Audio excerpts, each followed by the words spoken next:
Alright, this is a quick overview of DVS Core. DVS Core Utilities, or Dan Vallette-Sagmuller Core Utilities, is currently available on for Creative Commons attribution. All you need to do is just say where it's from and you can reuse the code anywhere. This is dealing with version records and history. So let's find out some of the key features on this. To begin with, it's easy to set up and use. And it has a feature for set and forget UI version, and I'll go into details on what all these are. The history is code accessible, and it can support past code, version differences. It also has easy reporting to managers and team status and other places, and it also has tracking on who, what, and when. So let's take a look at all this stuff. To begin with, the setup and use of it, all you need to do is create a product. So I would right-click on a folder and create a product. I name it, and then I tell it to create the first version. From there, I can enter information about whatever changes I've made or whatever initial submit is going on for collaboration, for instance. And then I can use the copy log button to create a formatted message, something that includes a lot of detail on it. And we'll see some of the details on that in a few minutes.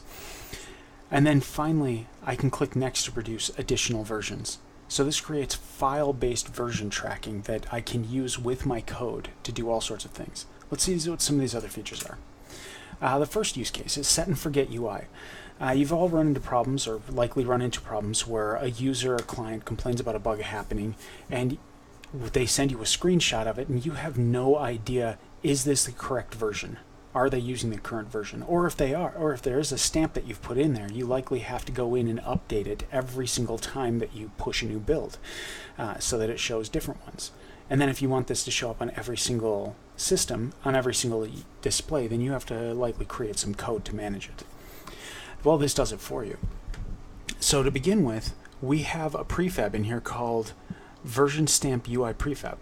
Pretty straightforward. You just drag that onto your canvas and it suddenly shows you whatever product information you have with version information. So you just drag in the current product, which I just showed you how to create in the previous slide. And I'll do this on the UI in just a moment. Alright, so now you forget it. Once it's up there, every single time that on the product you create or add a new version, it will automatically update all the UI code for you. So anytime a client sends a screenshot, it'll automatically include whatever the latest version is. That makes it much easier to deal with client complaints and issues. Alright, so another use case. The history is code accessible. Basically, you say product.current.previous, etc. So let's say that we had a public field on one of our mono behaviors called product. We could just drag the product into there, inside of the inspector, and then we can find out what's the current version. But then a version also has a link to its previous version and its previous version, etc. They also have connections to next, so if you are currently on an older version, you can look at what are the next versions jumping in. And if you reach null for previous or null for next, then you're at the end. Alright, so you can access all of the code versions and histories throughout the code. Now, why is this useful? Maybe you have a UI, or a menu item that lists all the features as they've gone back through time. You could just dynamically connect it into this and write some little code that shows what the versions are. Person hits the next button and it changes the version information to .previous. So that easily allows dynamic setup for tracking this type of information in your program and showing the users what's the latest stuff in this newest version. So this also means it's easy to create custom code, custom editor code to work with this stuff. So next, it also supports past code. One of the problems that a lot of people run into is once you generate a new version of your code, let's say you're level loaded and it has certain tools and utilities that build part of the level for you, but they're based on something dynamic, some use of random based on a seed that you have in there. But then you added another line of code in there, so now it completely throws off how the random generation via a seed works. That means that if you want to support past versions, which a lot of places just won't at that point, it becomes kind of a headache because you have to make sure, well, was the code saved in this previous version? How do we compare it? When do we switch? Well, in this case, it makes it fairly easy. whatever your level is, so on this case, let's say we have level as a mono behavior, we add a field called save version, or whatever you want. So it includes the version information on it. And then when you want to use the level loader, let's say, so here we have the level, and we have the level load command. We check to see if the level save version is greater than. This is literal code right here. This is actual C#. This is not pseudocode. If it's greater than 1.1.2, then if it's greater than 1.1.2, then load level 1_1_2. Otherwise, load level original. So you can take a look at the version code to compare it. And let me step back. So you can take a look at the level code to compare that. And that works pretty well. Also, we have the operators overloaded. So if you literally just drag and drop version information into a component, you can take advantage of it this way too, to just compare one version to your current version. All right. So next we have easy reporting. I mentioned before we have the copy log button that generates a formatted report. Well, up here in this image, I have this one where I've said GeoShader partially complete, angles are all at 60, still needs variation, crystals expand only on sine wave, which is too noticeable, and it needs to expand with Perlin variation. So I put in there what changes were made and commented on the things that need to change, the direction that I feel it needs to go for the next version. Then I click copy log, and inside of my clipboard memory, I can just paste this into Notepad or a chat window or email or whatever in my blog post. And I get a formatted message that includes what's the name of the product, what version was this for, when did I start working on it, to when did I complete it, which right now it's not complete in this picture. I didn't click that button, so I don't have that. And then I've got the geode shaders partially complete, blah, blah, blah. It actually just pastes it in here. All right, so next, so that gives us a nice formatted version of this code. All right, so let's go on. Oops, that's too far. Oh, that actually was it. All right, yeah, so you're welcome to contact me and reach out to me. Now, and here's a bunch of different ways to contact me. Now, this is PDF, the PDF. This is a PowerPoint file that is currently located inside the project in the documents folder, so you're able to load it up and click any of the links you want there. However, let's go over into the code and see this in action. So here it is. Here's VR Geode, and I have a data folder, which is just a standard that I use to store any of my assets, any of the scriptable components. So inside of here, I'm going to right-click and create DVS product. So I'm going to change this to match the product name that I want, VR Geode. All right, so now I have this product called VR Geode. Current is none, URL is empty. You can put a URL in if you want. And then we have create. So I click create, and this produced a new file called vrgeode v0.1.1. So inside of here, I can add any changelog notes I want. VR stuff added does cool thing, other thing broken. All right, and it already identified the user. So here I am from this, and that's based off of who you are on Unity. It checks out who you're signed in as, grabs that name and puts it in here. And then from that, we've got VR Geode that it's actually connected back to the product. So if I click VR Geode, I can see it's actually set as current.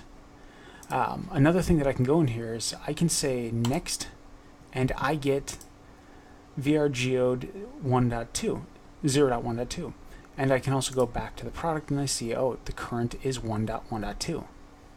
So now, let's say that I've got a canvas and I've got this demo scene that already shows this stuff here. And I want to see what version I'm using. Let's go to Canvas, Panel, and here's the prefab, version stamp UI prefab, which is right over here. And this is the demo scene for it. I am going to scroll down, and here's the UI text version. This is the script that actually sets the text. I'm just going to drag in the product. So I drag in the product, VR Geode. And now I'm going to press play on this. And what's going to happen is down here, just by starting the scene, it takes a look at what the product is, finds its current version, and produces a stamp based on that. Now, the stamp can be all sorts of things. It's actually completely configurable over here for display format. If you click the button in the demo scene, this just rechanges the display format so you can see different ones. So over here, I'm going to click that. You see just the version number. Here I say the username and the timestamp. In this one, I get a lot more details. Now, it would also have whatever code is inside of here for the comments for this one, but I currently had it empty. In fact, if I just do some updates here, and then click through this again, you can see it has it. So that's the version it grabbed. Now to actually set that, it's pretty straightforward. Let me go over to the version stamp UI, and I can move the mouse over display format, and it lists what all the codes are. So %product%, that's the product name. Then you have major, minor, and build. Whoops, I can't mouse over those. Username, you can get when it was created, when it was completed, which will come back as an empty string if it's not complete. You can get the URL of the product, and you can get the changelog information. So all of these fields are fully available to you.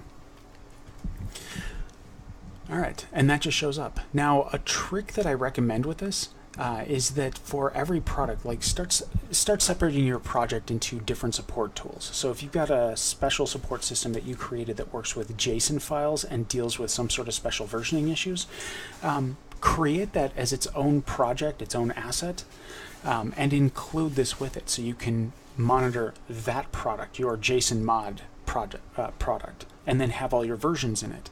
Then you can also have whatever other tools and utilities that you create and are supporting. Put your stamps in those. Then all you need to do is just drag the version stamp over into the UI, and in this case, into the UI. So let me drag this into the panel, and then from there I've got the new version, and I can press play, and let's see. You can see this one I've got DVS core. The initial prefab is set up to automatically use the DVS core. But right now I'm mapping out two different products. So I've got VR Geode version 0.1.2 and DVS core version 0.1.2. That's kind of random. But anyway, so you can see how easy it is just to list all the different dependencies that you have in your project and make it a little bit more straightforward for an about page. All right, another thing that I end up doing with this that I find very helpful is, let's say that I've made 4 or 5 commits throughout the day. I will go over and I will just be adding different ones for each one of those. And you can see over here now I've got 5 of these inside of this list. Now what I'll do is I'll create another folder, and I'm going to call it history. Okay, so history, it helps if I spell it right. So in the history folder, I'm going to take any of the older stuff and drag it into there, but I don't do it until I've actually notified whoever needs to be notified of changes. So if you're notifying a manager, you're going to be posting a blog article, whatever you want to do, keep these in the current data folder until you've actually copied the log. You click copy log for that one, go to the next one, click copy log, paste it into the chat, into the email, whatever, and you can, within a minute, paste 10 different updates, 10 different significant updates you made with full details, so that in a nice format so that your administrator can see it or that your manager can see it. So it makes all of that pretty easy. And then once I've actually done that, I will take all the old ones and drag them into history. So now at any point I can just look at that. And VR Geode, of course, the history still links to them.